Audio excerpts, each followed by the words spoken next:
Well, I have for the last 40 years constantly campaigned for and championed an electoral reform. I've campaigned for a parliamentary reform. I have campaigned for the separation of powers between the executive and the legislature, which exists in all other democracies but doesn't exist in Gibraltar. And I continue to very loudly champion that cause. I'm obviously very happy that the Equality Rights group have now joined and said what they have said. There's very little quality of democracy in Gibraltar.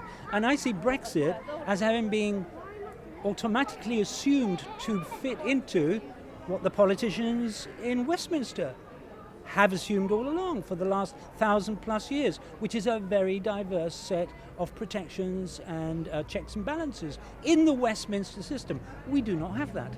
And what you're talking about is, to make it plainly obvious, the government has more elected representatives in Parliament than the opposition, and therefore anything it wants to do, ultimately, it can push it through. Absolutely correct. And that is the worry. The worry is we don't really have, and I know that Robert Vasquez has been making this point for many years. We're making it now at this particular juncture because we believe that under the Brexit scenario and extending that to withdrawing from the European Convention, this really becomes, the reform issue becomes really urgent now.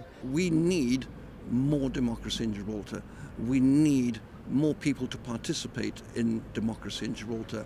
One of the main things I see is that because of the very divided way that we are governed under the current system, if you are in certain businesses, in certain jobs, in certain employment, in certain areas of work, it is a very brave step to take to come out and be counted as a member of a political party, to come out and stand for election. And that to me is a source of great sadness, because people should be freer, people should be free, people should not be frightened of repercussions if they express political opinions beyond just simply sitting in a power in a club and expressing them, by actually standing up for their rights and standing for election. I think there's a great need for a lot of reform in that front. The checks and balances automatically happen when you have a richer parliamentary environment, where you do have the opportunity for dissent to happen in an organised sort of way within a parliamentary system, such as the millennial. We mustn't forget, Westminster has had over 1,000 years to develop. We've only had decades.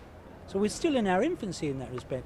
I know the Chief Minister has set up a consultative council, and he's passed legislation for that.